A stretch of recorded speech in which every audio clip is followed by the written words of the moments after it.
In honor of President's Day, 5 tips for how CEOs and leaders can create content consistently and reach their target audience. Let's talk about it. CEOs and leaders absolutely need to be consistently connecting with their target audience, whether it's internal teams and messaging, right? If you have a larger organization, or it's your outward network of clients. So a little while ago, I produced this video about brand affinity. This brand affinity article is talking about how do you get people to care about your brand? It's the idea that we're separating from brand awareness, people know you exist, to brand affinity. They like or love and connect with your brand. And on Wistia, they're saying binge-able content, right? Creative content or educational content that's consistently connecting you with your target audience is the way to do it. Creating content on an ongoing basis is tough, right? But if it comes from you and it's authentic, you're gonna create that better connection, be more memorable, and support the growth of your organization. So President's Day made me think about CEOs and leaders, and that made me think about how busy everybody is and how hard it is. That's what she said. To get in front of a camera on a regular basis to produce content, which also made me think about how important it is to do that. So how do we bridge the gap, right? How do we make it easier to create this content on an ongoing basis? And here's some quick 5 tips to think about.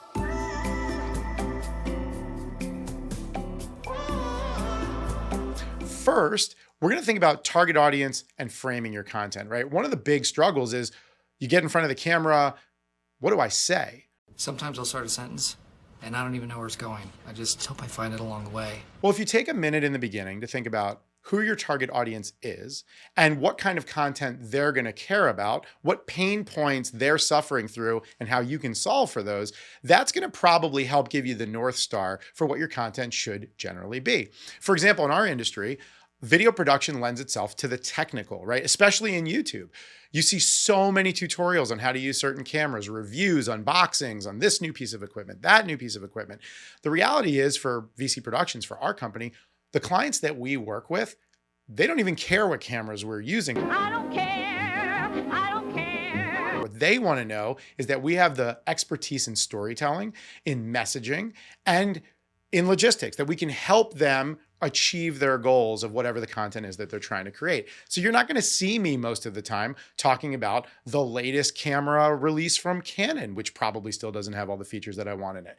Oh, come on! You're going to see us talk about content like this, things that are going to help you. So that's our team considering our target audience and thinking about what their pain points are. From that point, you can frame your content. And just by doing that first step, it's going to be easier for you to pick which topics to talk about, what kind of videos to make, and will help you get through that first hurdle of what do I talk about?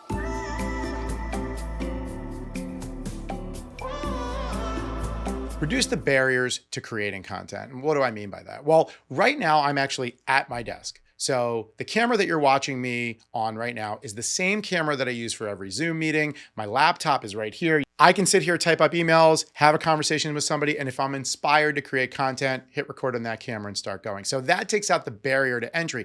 A lot of folks want to have a separate space, maybe a studio or a different part of their office where they record this content. Well, that's going to create a barrier if every time you have to reset your camera, set up the lighting, make sure everything is just so, and then, oh, that phone call comes in, or oh, that distraction comes in, and now you're not creating that content. Now stop distracting me. I really like to have everything in one place, right where I work, so that when inspiration strikes, I'm able to create content. Now, while I'm using a nicer camera, ring light, and podcast mic, don't let that be a barrier to entry either. So if you're just starting out creating content, your phone is a pretty powerful tool. You can use your laptop. It's not going to look as good as you can tell the difference, right? This is my camera. This is my laptop. You can really see the difference in quality. But at the end of the day, start creating that content, getting in front of your audience. And then as you start to see the results, build and grow.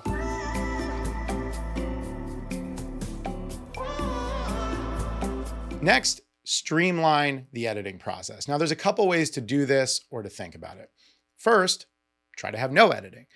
That's going to put a lot of burden on you as the talent to deliver your content with no issues. Well, good luck with that. You're also going to run the risk of missing some key components like lower third titles, full screen graphics, PIP graphics, fun other graphics, anything else that's going to really punch up your content. But if you can deliver your content cleanly without needing those things, then you can minimize the editing or have no editing and just deliver your content. If you do opt to edit the content, which of course we recommend, and you're working with either a video production company or you bring somebody in-house to produce this content for you, you now need to think about a lot of different factors that are going to affect how quickly they're able to produce this content.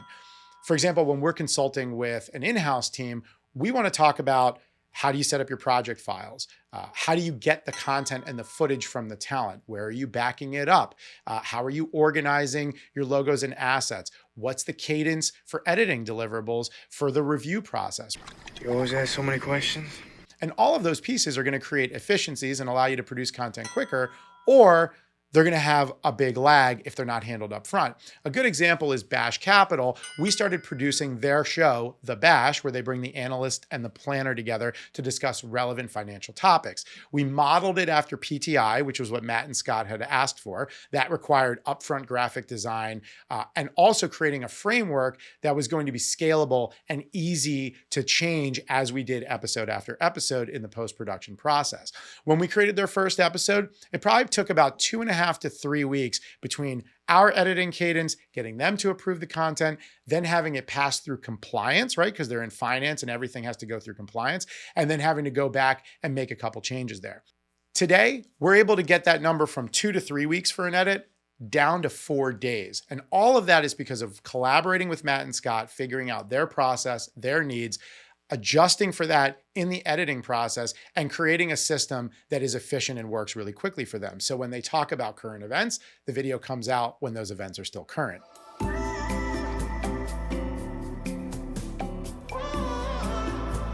Now it's time to prepare and set a schedule. So I can say from personal experience how difficult it's been to carve out the time to consistently produce these videos. I'm a little busy at the moment. The ideas are always there, right? You're having meetings with clients. Oh, that would be a great story to tell in one of these videos. But then when are you going to find the time to do it? So one of the things that's helped me is, number one, writing down those ideas when they happen, and then preparing them for whenever I'm ready to record, and then setting those schedules on a regular cadence, whether it's a weekly or monthly basis. And because you have that schedule and you already streamlined how you're going to record the content, it'll be much easier to deliver on a regular basis.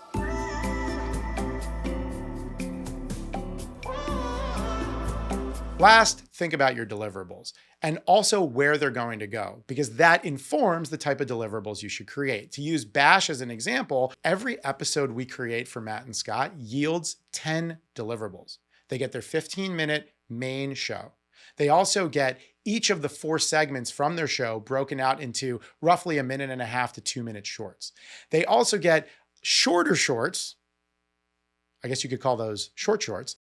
Who wears short shorts? I wear short shorts! Which are used for promotion on social media, LinkedIn, YouTube, etc., to help drive traffic to the program. We also know that folks aren't necessarily going to sit on YouTube and watch Matt and Scott for 15 minutes. We now have it as a podcast. If you're sick of looking at us, I don't blame you. They might want to take this content on the road with them. So we also export the audio for their podcast. So all of that gets repurposed to be delivered in a way that their target audience can relate to and consume in a way that makes sense for them. In the end, and I know I was only going to give you 5 tips, 6 is rinse and repeat. Just keep doing that over and over again, and you will see the results. So I hope these 5 tips were helpful in sort of getting you excited about creating content consistently. If you have any questions, don't hesitate to reach out. If you like this content, please like, share, and subscribe, though not necessarily in that order, whatever works best for you. We're looking forward to work with you again. Thanks again, and until next time.